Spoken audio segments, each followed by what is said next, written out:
What's up guys, Cody from Motorcycle MD. Valve cover gasket replacement. Your bike's leaking oil and you take it upon yourself to replace this gasket in hopes to cure the oil leak problem that's now developed over time. But you could be doing it wrong, okay? It doesn't matter how much silicone you use, you're probably using too much. What I want to talk to you about is the part you may have forgotten to order, and likely the most overlooked part that I see when people try to do this themselves. Let's take this KLR 650 for example.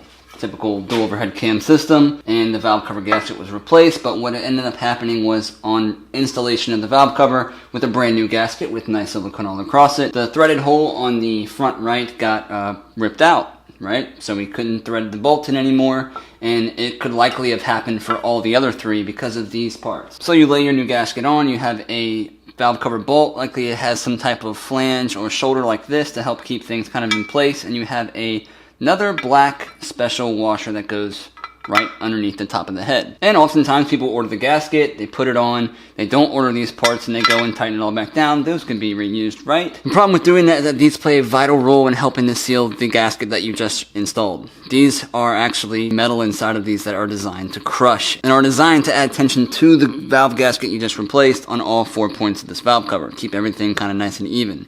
So when you reuse these, the metal has already been crushed, the rubber is already hard, and when you tighten this bolt down onto the head, you're now applying all of the pressure right here on the shoulder, and guess what is the weakest point?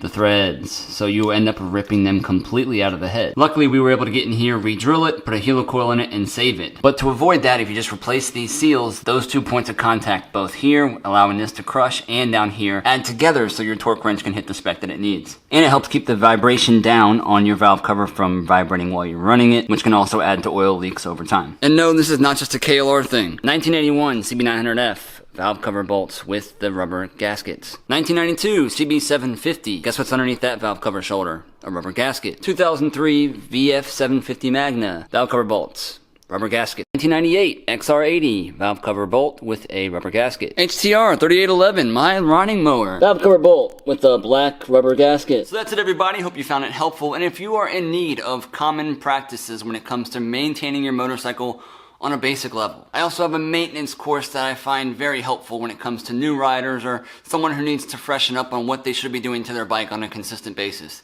In the description, same thing. There's a link for that as well, totally free to you, just for stopping by. Until next time, Cody from Motorcycle MD, bringing you guys some quality tips and tricks for your next build or your daily rider. See you around. Later.